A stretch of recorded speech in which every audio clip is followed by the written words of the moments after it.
Good afternoon class.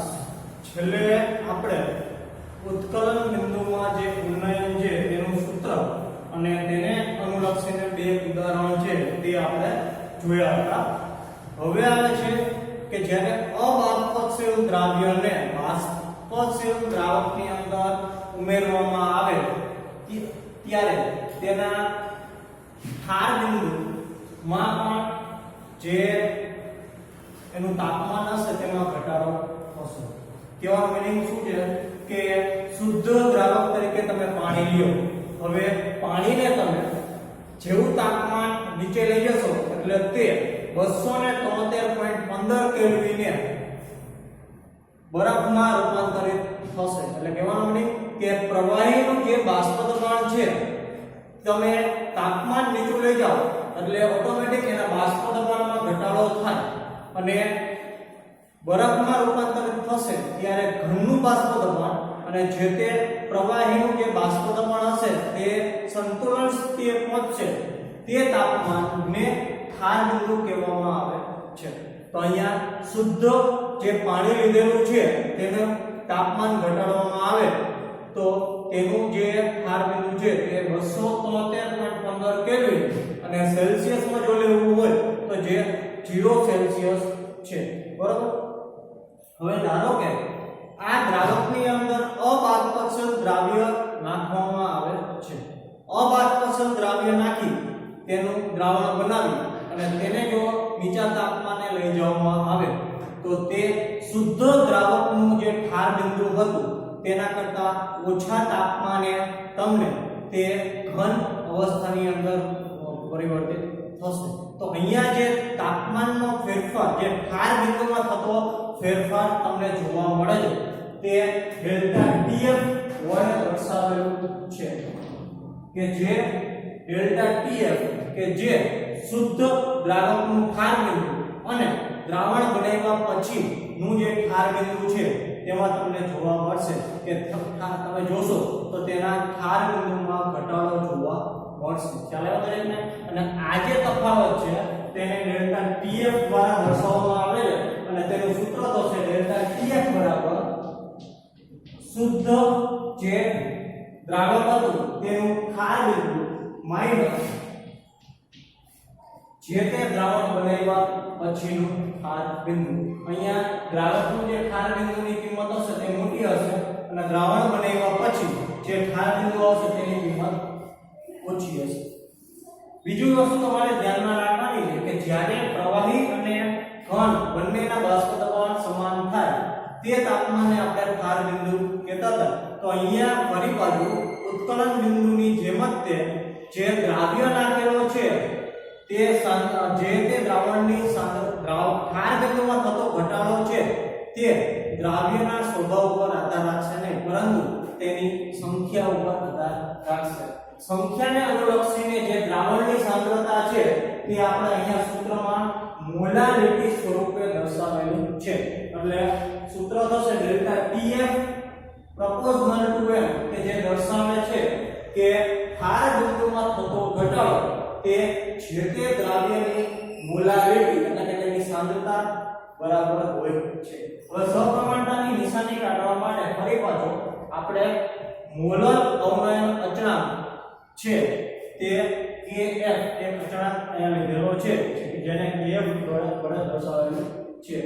આને કહેવાય KF ને કહેવાશે મોલર અવનયન અચળાંક કે જેનું મૂલ્ય દરેક વખતે તમને આપેલું હશે. ખ્યાલ આવ્યો દરેકને?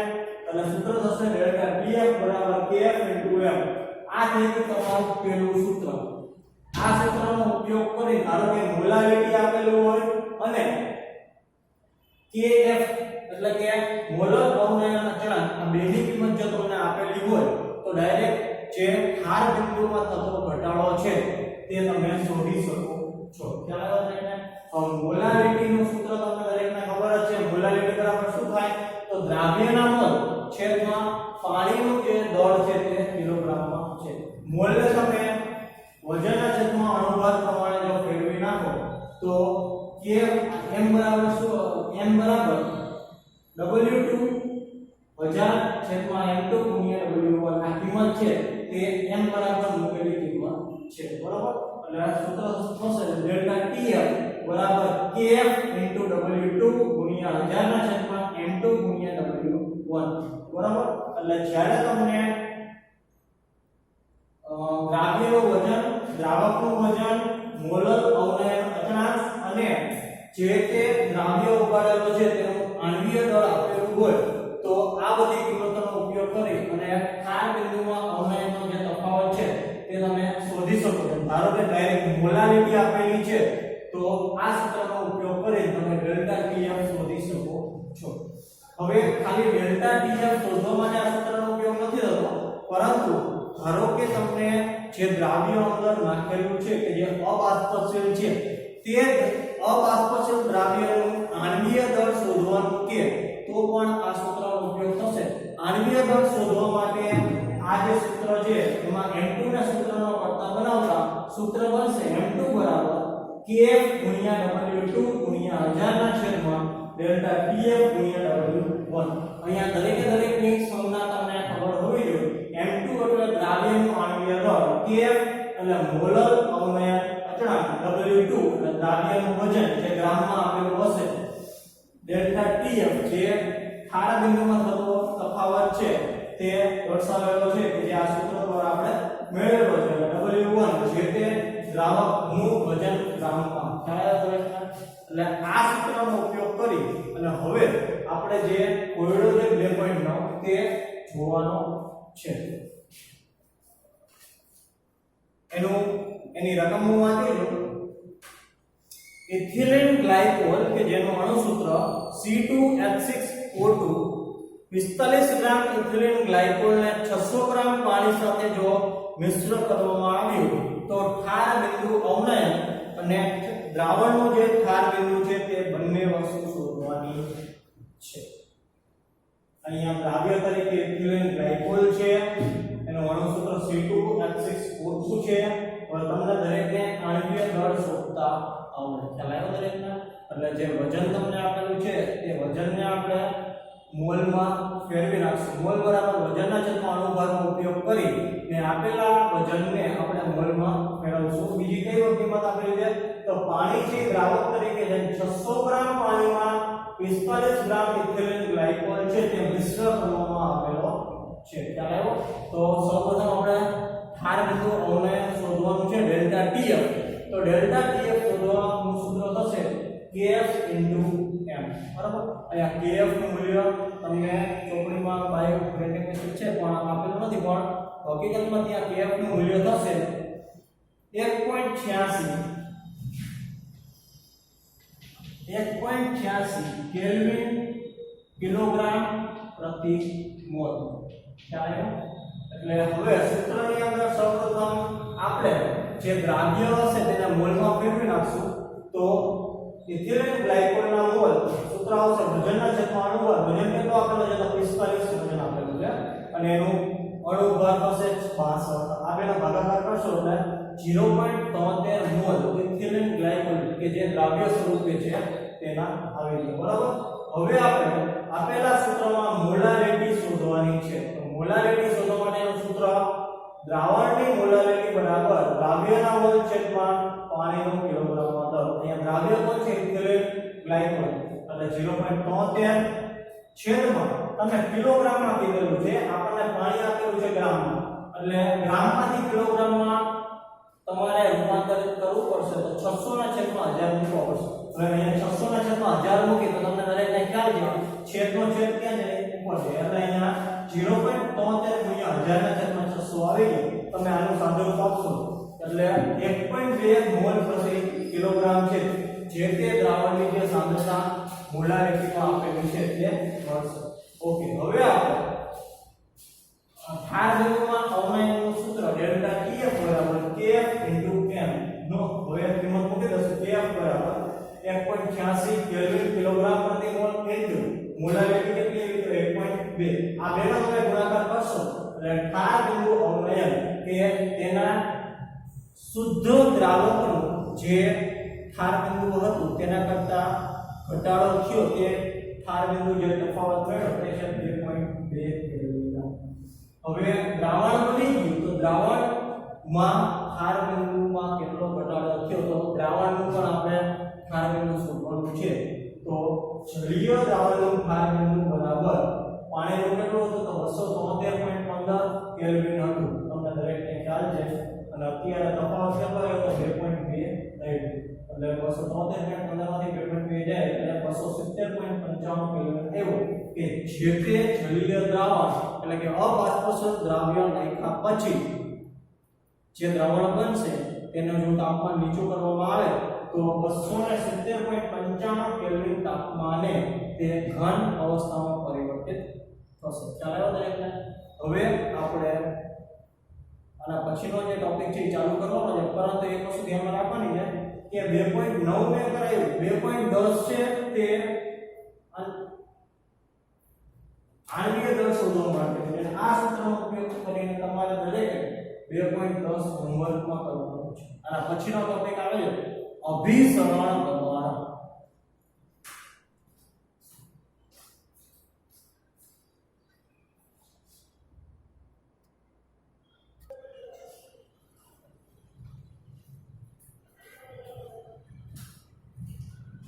હવે પછીનો ટોપિક છે અભિસરણ દબાણ હવે અભિસરણ દબાણ આપણે સમજી એની પહેલા જે અભિસરણ છે એ શું છે ને તે સમજવું જરૂરી છે હવે તમે ધોરણ 9 ની અંદર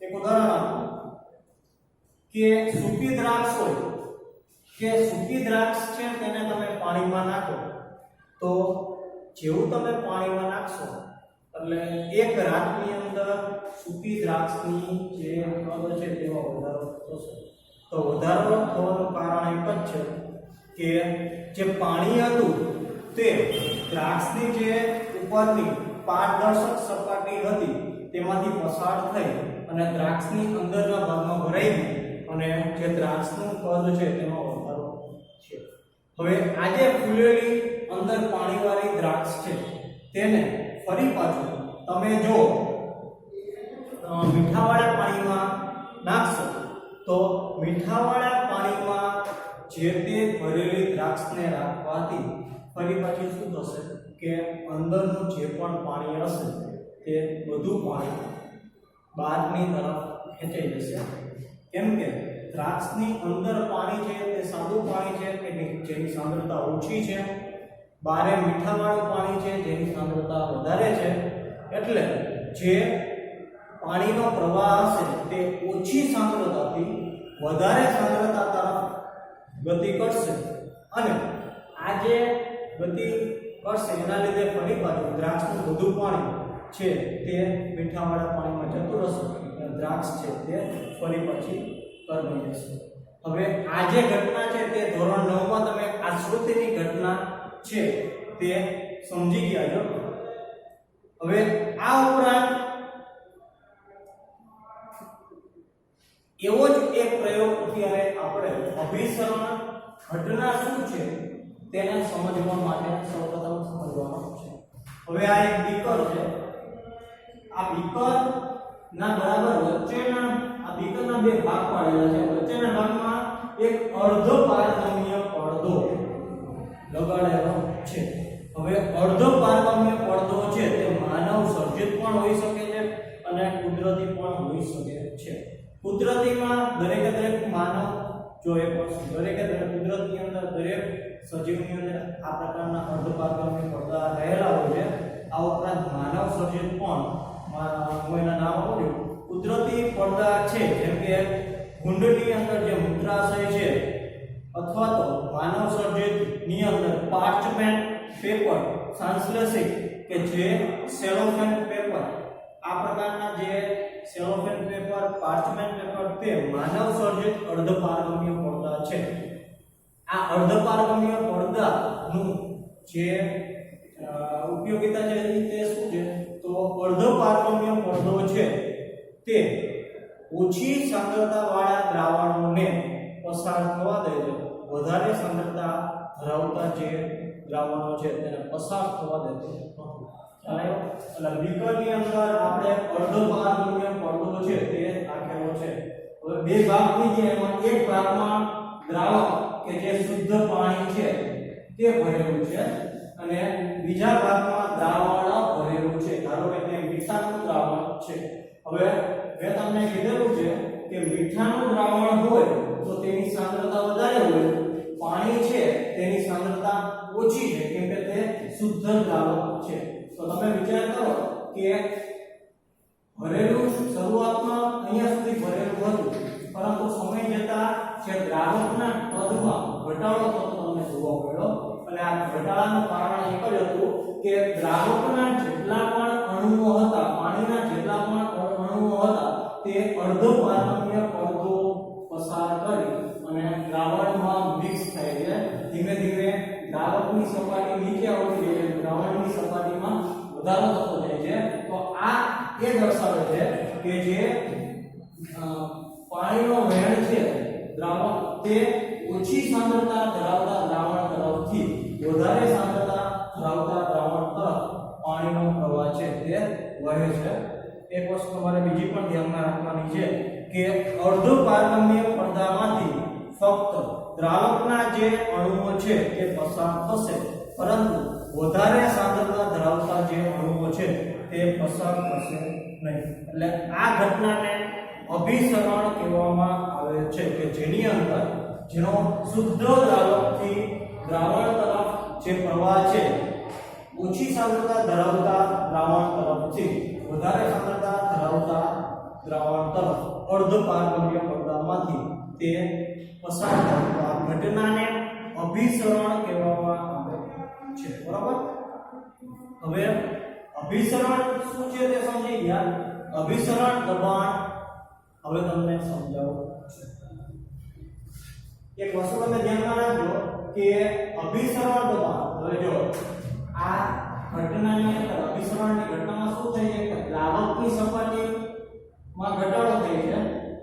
દ્રાવકના જેટલા પણ અણુઓ છે તે અર્ધ પારગમ્ય પડદો પસાર કરી અને દ્રાવણમાં મિક્સ થઈ જાય છે. દ્રાવણની સપાટીમાં વધારો થાય છે.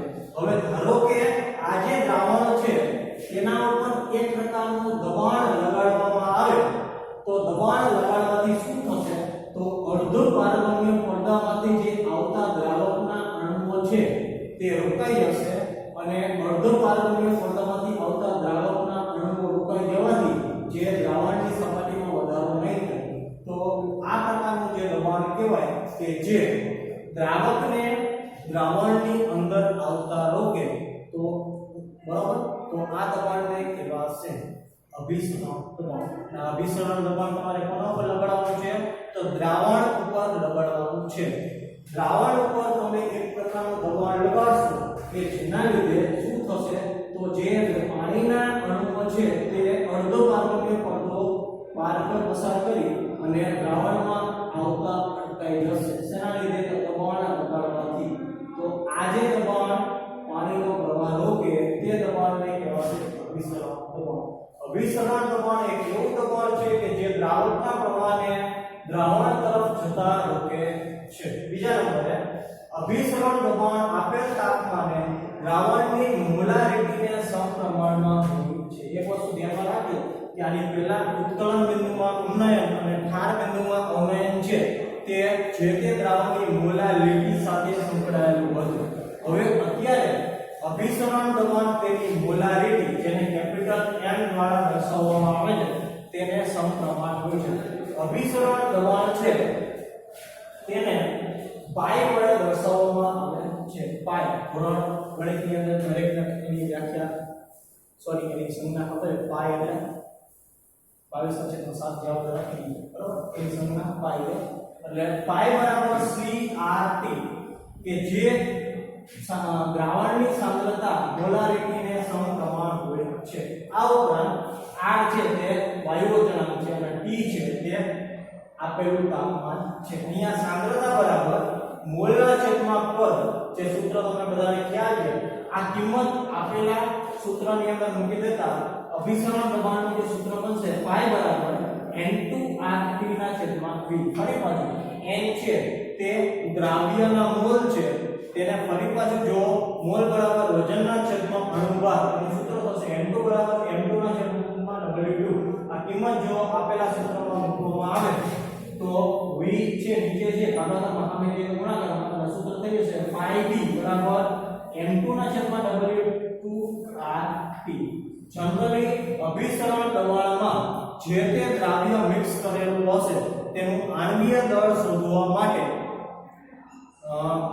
આપેલા અભિસરણ દબાણની અંદર આણ્વીય દળ શોધવા માટે આ સૂત્રનો ઉપયોગ થાય છે m2 શું છે દ્રાવ્યનું આણ્વીય દળ w2 એટલે દ્રાવ્યનું વજન દ્રાવણ r એટલે વાયુજન કે જે 0.083 આપેલો છે t એટલે આપેલું તાપમાન પાઈ એટલે અભિસરણ દબાણ કે જે તમને આપેલું છે v એટલે કદ એટલે m2 બરાબર w2rt ના છેદમાં પાઈ v કે જે અભિસરણ દબાણમાં દ્રાવ્યનું આણ્વીય દળ શોધવા માટેનું સૂત્ર છે ખ્યાલ આવ્યો દરેકને એટલે તમારે જે અભિસરણ દબાણનું સૂત્ર દરેક સૂત્ર યાદ રાખવાના છે પાઈ બરાબર crt થી લઈ અને અહીં m2 બરાબર wrt ના છેદમાં પાઈ v કેમ કે ગમે તે કન્ડિશનની અંદર તમને સાંદ્રતા આપી દીધી હોય તો પણ અભિસરણ દબાણ શોધવાનું કે અને ધારો કે તમને મોલ આપેલા હોય તો પણ અભિસરણ દબાણ શોધવાનું કે એટલે ક્વેશ્ચનની અંદર સાંદ્રતા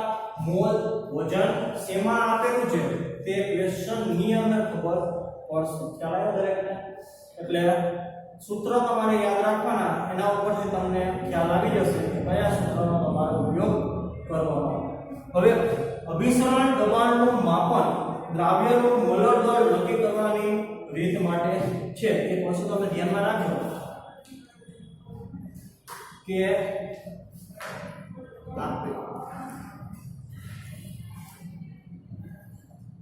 હવે આવે છે સમ અભિસારી દબાણ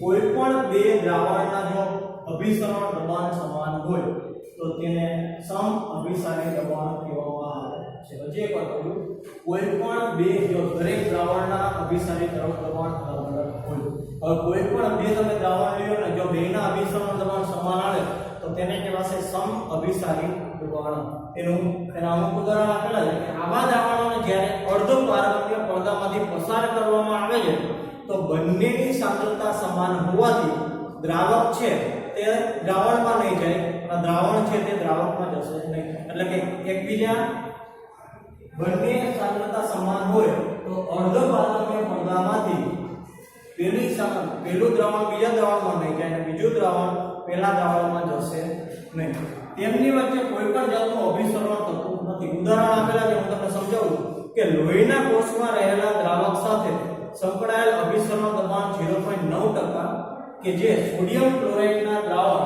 કે જેની સામાન્ય ક્ષારીય દ્રાવણ હોય છે તેની સાથે સંકળાયેલું હોય છે બીજા કેસમાં કે લોહીના કોષને જો 0.9 કરતા વધુ સોડિયમ ક્લોરાઇડ ધરાવતા દ્રાવણમાં મૂકી રાખવામાં આવે તો જે દ્રાવણ થશે તેને અતિ અભિસારી દ્રાવણ કહેવાશે અને જો ક્ષારની સાંદ્રતા 0.9% કરતા ઓછી હશે તો તેને અલ્પ અભિસારી દ્રાવણ કહેવામાં આવે છે હવે ઉદાહરણ દ્વારા તમને ખબર ના પડી તો હું તમને સમજાવું કે ધારો કે બંનેના અભિસરણ દબાણ સમાન હોય તો તેને શું કહેવાય તો સમ અભિસારી દબાણ કહેવાય હવે બીજી વસ્તુ કે પેલા દ્રાવણની સાંદ્રતા વધુ છે અને બીજા દ્રાવણની જે સાંદ્રતા છે તે ઓછી છે તો જેની સાંદ્રતા વધારે હશે તેને હાઇપરટોનિક એટલે કે અતિ અભિસારી જે અભિસારી દબાણ છે તે કહેવાશે અને બીજા દ્રાવણની જે સાંદ્રતા પેલાની કમ્પેરિઝનમાં કેવી છે તે ઓછી છે તો તેને કહેવાશે હાઇપોટોનિક એટલે કે અલ્પ અભિસારી એટલે જેની સાંદ્રતા વધારે હોય તેને કહેવાશે અતિ અભિસારી અને જેની સાંદ્રતા ઓછી હોય તેને કહેવાશે અલ્પ અભિસારી ખ્યાલ આવે કે બધાને અભિસરણ દબાણ એટલે એવું દબાણ કે જે દ્રાવણ ઉપર લગાડવામાં આવે છે કે જેનાથી દ્રાવકના જે અણુઓ છે તે અર્ધ પારગમ્ય પડદો પાર કરી અને દ્રાવણની અંદર જઈ શકતા નથી. તે દ્રાવણના કદને સ્થિર કરી દે છે અને દ્રાવણના અણુઓને આવતા રોકી દે છે. હવે આ અભિસરણ દબાણના સૂત્રનો ઉપયોગ કરી અને આપણે કોયડો 2.11 છે તે શોધવાનો છે. તો હવે એનો રકમ વાંચું કે પ્રોટીનનો 200 સેન્ટીમીટર ક્યુબ જલીય દ્રાવણ 1.26 ગ્રામ પ્રોટીન ધરાવે છે.